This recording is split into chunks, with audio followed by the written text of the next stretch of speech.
नमस्कार. या मॉडेलचे नाव आहे अॅनामॉर्फोस किंवा अॅनामॉर्फिक प्रोजेक्शन.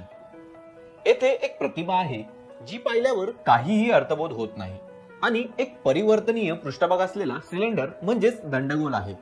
आता या परावर्तकात पाहिले असता प्रतिमा अगदी व्यवस्थित दिसते व तिचा अर्थबोधही होतो. अशा प्रोजेक्शनला अॅनामॉर्फोसिस असे म्हणतात.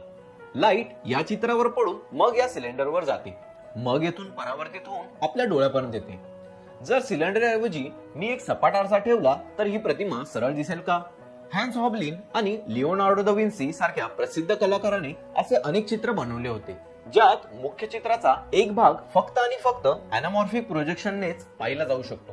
आजही सिनेमास्कोप आणि अनेक वाईड स्क्रीन शूटिंग फॉर्मॅट याच संकल्पनेवर काम करतात.